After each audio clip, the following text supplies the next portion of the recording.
It's Dave Johal once again for Punch Out Boxing. Pleased to be joined with my partner in crime, Linus Udofia, in what was a sensational night.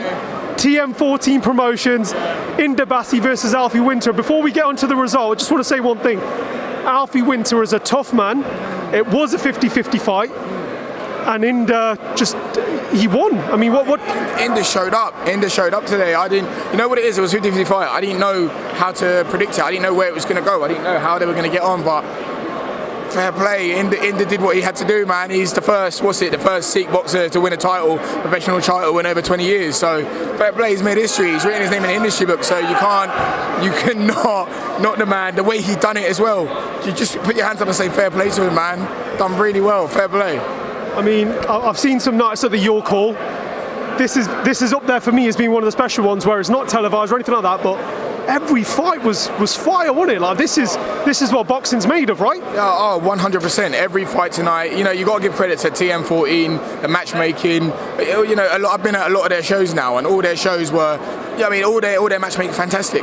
Even their debutants. We had a loss today on the debut. Everyone's been matched very well. I won't say hard, but very well. Everyone's been matched very well, and it's been really entertaining. And you can see it. You can see it. You know what I mean? Even every fight was 50-50 up until the last one. So, you know, credit to them. A credit to all the boys at TM14. Mark Pryor, Mo Pryor, and John Cleverway. Massive credit to them, man. They've done really well here. They're really taking the small hall by the horns and doing really well with it. They really are. Going on to yourself, you were due to fight KEIRON Conway. That never happened.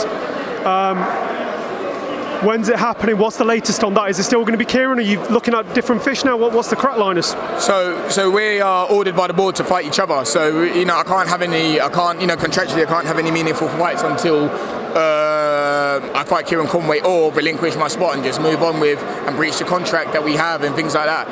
But I was meant to fight him the 27th of May on the Lee Woods Lara card. That didn't happen. I was meant to then fight on the July 29th card. I can't remember who that was. I can't remember whose card that was. And then I was July 29th, I think, is a boxer card, is it not? I don't think it's a matchroom one. Yeah, it's in Telford, I think. Yeah, and then KEIRON Conway allegedly were injured. And then the July 29th card didn't come through because still injury or some stuff like that. Then I was meant to fight on the AJ Whyte card August 12th. And what we got told was they weren't ready for it. They weren't ready. Like, fine. Look, there's some things that go on behind the scenes. I'm not going to say too much. I've just got to do what I do. I fight, I train, I fight. So that's what I'm going to do. But it's frustrating because, you know, I mean, I've been ready for it 3 times now. I'll be ready for it a 4th. Don't worry about that. But, you know, I'm just, you know, we're fighters. We're here to fight each other. Obviously, I understand people get injured. I understand things happen. I just wish there was more transparency with what's going on. Because realistically, yeah, it's all good and well to say injured and this and that, but someone's career is getting held up, if not both of us. And, you know, it's just, I want this pushed through with a little bit more transparency. I want a reason why I've been training and nothing's happening. So the next available date is September 30th on the Joe Cordina card in Cardiff, matchroom card. Now, worst case scenario, obviously best case scenario happens. If that doesn't happen, clearly you're going to be, you don't want to be in the position, I suppose, what happened with Jack Catterall, where he's waited for the Josh Taylor fight, then he was inactive for more or less a year. Are you then going to just be saying, look, I just want another opponent, get out on something just to keep me ticking along? Is that the... No, that's not the case at all. No, if that's the case and it doesn't happen on the 30th, there has to be action, not only legally, but like with the board as well, with the governing body. You can't do this. You can't pull out of this many fights. You can't prolong someone's career like this. You can't do this. We're meant to fight in May. It's now July, and by the time it gets to when we actually do fight it, if it does happen, it's going to be September. If that doesn't happen, that's a long time elapsed. The board are going to have to do something. The board are going to have to move him aside, put someone else in that place, and actually let it happen. Do you know what I mean? There's no point waiting around. So, you know, it's one of those. It's one of those situations. It's unfortunate. It is what it is. I'm not gonna be disrespectful. I don't know what's going on. Nobody knows what's going on. I wish it was a little bit more transparent. It is what it is. However, it's a lot of work happening for nothing. I can't have any meaningful fights in the meantime. I can't have a tick-over fight. But what's the point? What's the point? What am I gonna do? Go fight a 4-rounder, fight a 6-rounder? Do you know what I mean? I'm at a point now where it's high-level domestic. I want meaningful fights. I want a lot of fights. I want to be in these big domestics. So, you know, I can't have, take it easy, mate.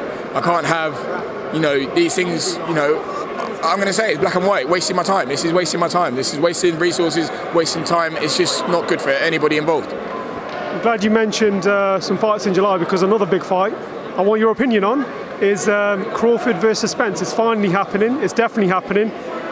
As a fighter, as a fan, how do you break this one down? Who wins if you had to put your pound on it? I've juggled back and forth, but I've always landed on the same. I've always come back and said the same person. I think Crawford wins this fight. I reckon he could stop Spence. But why I keep going back and thinking, Spence, I think arguably Spence has fought better opposition. Arguably. But it's, look, you know, they both fought Kell Brook. They haven't both fought Amir Khan, but like, it's arguably arguably Spence has fought better opposition. Arguably. But I just think Crawford's so much more adaptable. He can go through gears, he can go on a back foot, he can go southpaw, he can do so many things, he can switch it up so much. Where Spence, I feel like he's one-dimensional and then he picks up the pace later. You know what to expect from Spence. You know, he starts to fight kind of slow, which, you know, like, you know, the Kell Brook fight. He started kind of slow. Kell Brook was kind of all over him in the first four. Say that he was losing that fight first, wasn't he? Yeah, I think he was losing that fight. You know, at the time he got the stoppage, I think it had evened out a bit. But it was, yeah, I think it was. I think that might play a factor. I don't know. I'm just happy that it's happening. I'm just happy a fight like that.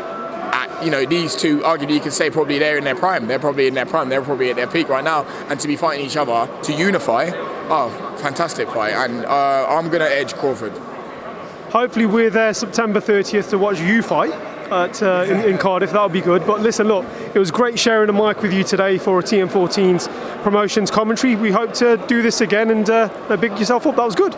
Oh, thank you, man. Thank you. No, it's been really fun. I really enjoyed doing these. You know, shout out to TM14, Mark Primo, Pryor, John Therraway for having me on, and obviously yourself. And yeah, no, it's really good, man. Really good to see everyone else tonight. Cheers. Thanks a lot, mate. Thank you.